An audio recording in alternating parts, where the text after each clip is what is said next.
like I said, this conversation got me to go into my library and get this book out. This book is a painful book to read about the pillaging of resources in Kenya by the Kenyan regime of what was it? I can't remember what the president was, but they went on a rampage until this guy stood up to try and expose it. And I just get a sense that, the people that own Bain's Restaurant and Cataract, I wish they could get in touch with us. Because here's the thing now. When I studied journalism, you could go into the company's register and find out who owns Bain's Restaurant or the Cataract. You can't do that anymore. You get there, the documents have disappeared and that kind of stuff. I wish these were people with a conscience and realize that the Victoria Falls is a national heritage for all of us, for my children and their children. What they're doing is not right. So it got me reading this book because the pillaging that is taking place right now, mountains are being dug. Farms are being dug because people are looking for diamonds, for gold and that kind of stuff. So I recommend this book. It's a very important book to read. Okay. Around the courage that you've shown in standing up and speaking up is all contained here. And then this book, The Gangster State. Okay. The Gangster State by Peter Louis Myberg about the state capture in South Africa with the Guptas and so forth. So the pillaging that we're seeing here has taken place in South Africa. I'm just frightened and concerned and angry that we'll wake up one day and find that our kids have very little to inherit because we've allowed thieves to pillage as they want. Then the other book that I'm going to recommend is Winners Take All, The Elite Charade of Changing the World. This is the people that get rich through,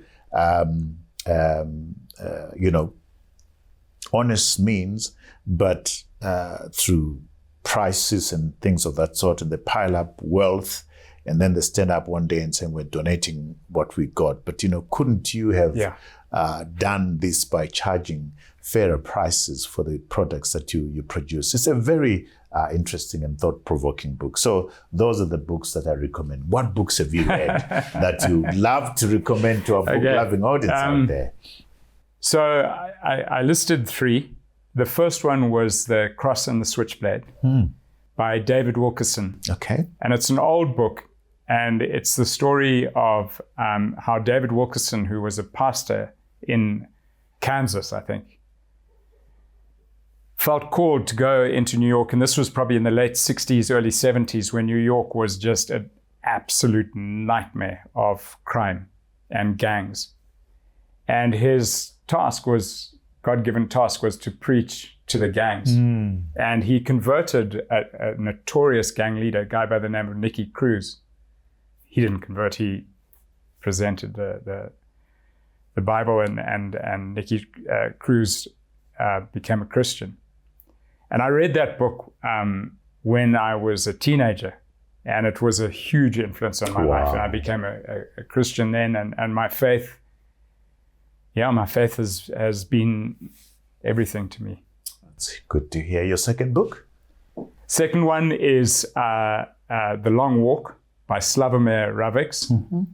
And it's a story of, at the end of World War II, Russia took over Poland, and the threat to them were the officer class. And so all the Polish officers were arrested and were sent to Siberia. So they were trucked out. They were all arrested, trucked out. When the train line ended, they had to walk through the Siberian snows, and eventually they got to a forest and were told, cut this down, you make your prison camp here. Wow. And they were held there. And one of them, there were 5 guys who escaped.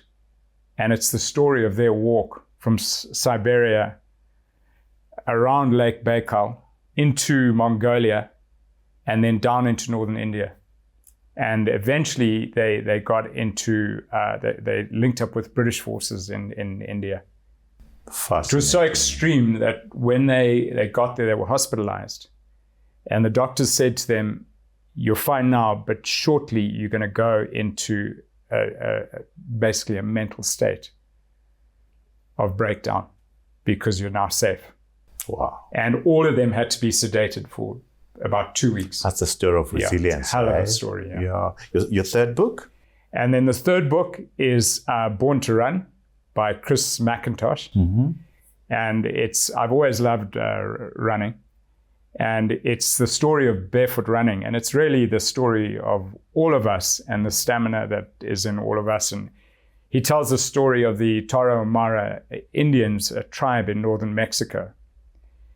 And running has always been a part of their spiritual philosophy. Mm. And they live in the hardest, hottest, toughest place. And they just they just run. Wow. Yeah. Those books that you've chosen, in a way, encapsulate the person that you are. Fascinating. I'm fascinated by the choice of books.